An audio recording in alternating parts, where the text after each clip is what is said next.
नमस्कार। जय श्री राम, जय वीर हनुमान।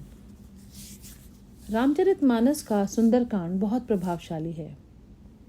वह कलयुग के समस्त दुखों को हरने की शक्ति रखता है और हमें निरंतर आगे बढ़ने के लिए प्रेरित करता है। हमें प्रतिदिन 5 से 10 मिनट सुंदरकांड का पाठ अवश्य करना चाहिए।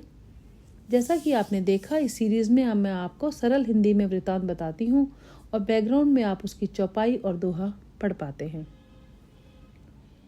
इस एपिसोड में हनुमान जी के लंका में प्रवेश के बारे में बताया जाएगा।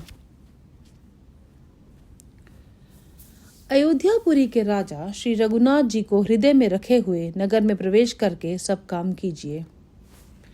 उसके लिए विष अमृत हो जाता है, शत्रु मित्र बन जाते हैं, समुद्र गाय के नाखून के बराबर हो जाता है और अग्नि में शीतलता आ जाती है। और हे गरुड़ जी, सुमेरु पर्वत उसके लिए रज के समान हो जाता है, जिसे श्री रामचंद्र जी ने एक बार कृपा करके देख लिया। तब हनुमान जी ने बहुत ही छोटा रूप धारण किया और भगवान का स्मरण करके नगर में प्रवेश किया। उन्होंने एक एक महल की खोज की, जहां तहां असंख्य योद्धा देखे। फिर वे रावण के महल में गए। वह अत्यंत विचित्र था, जिसका वर्णन नहीं हो सकता। हनुमान जी ने रावण को अपने शयन कक्ष में सोते हुए देखा, परंतु महल में जानकी जी कहीं नहीं दिखाई दी। फिर एक सुंदर महल दिखाई दिया, उसमें भगवान का एक अलग मंदिर बना हुआ था। वह महल श्री राम जी के धनुष बाण के चिन्हों से अंकित था। उसकी शोभा वर्णन नहीं की जा सकती थी। वहां नवीन नवीन तुलसी के वृक्ष समूहों को देखकर कपिराज श्री हनुमान जी हर्षित हो उठे। लंका तो राक्षसों के समूह का निवास स्थान है, यहाँ सज्जन का निवास कैसे? हनुमान जी मन में इस प्रकार तर्क करने लगे। उसी समय विभीषण जी जागे। विभीषण ने राम नाम का उच्चारण किया। हनुमान जी ने उन्हें सज्जन जाना और हृदय में हर्षित हुए। हनुमान जी ने विचार किया कि इनके हट करके अपनी ओर से ही परिचय करूंगा, क्योंकि साधु से कार्य की हानि नहीं होती, अपितु लाभ ही होता है। ब्राह्मण का रूप धरकर हनुमान जी ने उन्हें वचन सुनाए। सुनते ही विभीषण जी उठकर वहां आए, प्रणाम करके कुशलता पूछी और हनुमान जी से कहा, हे ब्राह्मण देव, अपनी कथा समझाकर कहिए। विभीषण बोले, क्या आप हरि भक्तों में से कोई हैं? क्योंकि आपको देखकर मेरे हृदय में अत्यंत प्रेम उमड़ रहा है। या आप दीनों से प्रेम करने वाले स्वयं श्री राम जी ही हैं, जो मुझे बड़भागी बनाने अर्थात घर बैठे दर्शन देकर कृतार्थ करने आए हैं? तब हनुमान जी ने श्री रामचंद्र जी की सारी कथा कहकर अपना नाम बताया। सुनते ही दोनों के शरीर पुलकित हो गए और श्री राम जी के गुण समूहों का स्मरण करके दोनों के मन प्रेम और आनंद में मग्न हो गए। इस वृतांत से हमें ये सबक मिलता है कि लंका शहर में श्री हनुमान ने एक महल और एक छोटे से मंदिर में तुलसी के पौधे को श्री राम के धनुष और तीर के निशान के साथ देखा और इसके बाद उसको देखकर वह विभीषण के घर पहुंचे और बाद में श्री हनुमान जी की मदद भी की विभीषण जी ने। उसी प्रकार हमें भी छोटी छोटी बातों पर ध्यान देना चाहिए और हमेशा तार्किक ढंग से सोचना चाहिए। अब इसी नगर की जय सब काजा, हृदय राखी कौशलपुर राजा। गरल सुधार पुकर ही मिताए, गोपुद सिंध अनल सितलाए। गरुड़ समेरु रेणु तम ताही, राम कृपा करी चितवा जाही।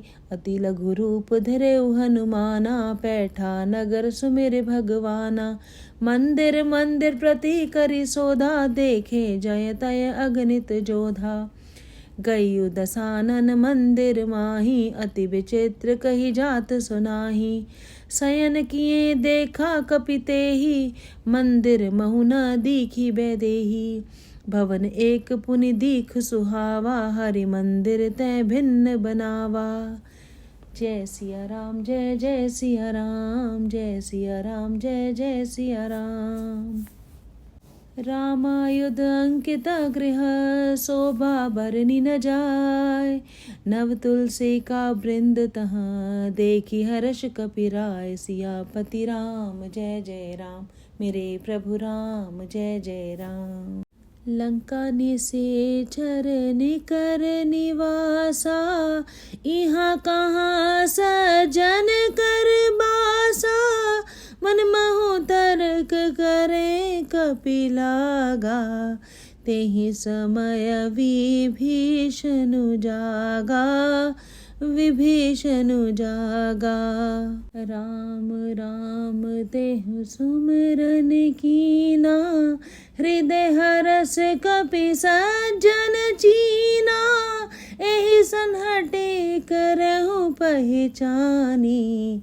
साधु ते होई न कारज हानि कारज हानि। विप्र रूप धरि बचन सुनाए। सुनत विभीषण उठी तेह आए। करि प्रणाम पूछी कसुलाई। विप्र कहु निज कथा बुझाई कथा बुझाई। कि तुम हरि दास हमह कोई।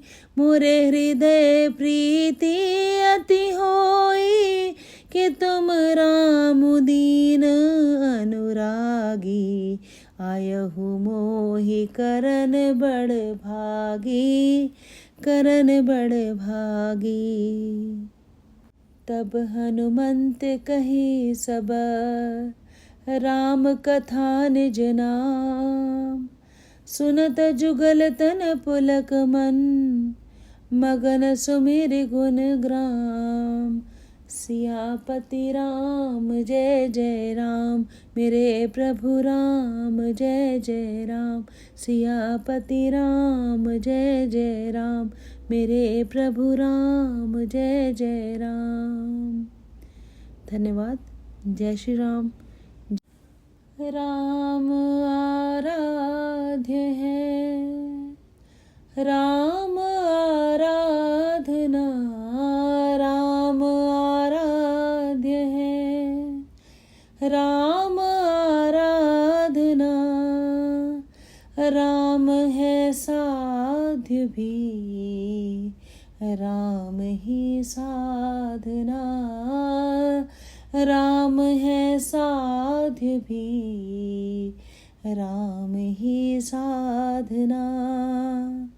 राम मानस भी है राम गीता भी है। राम मानस भी है राम गीता भी है।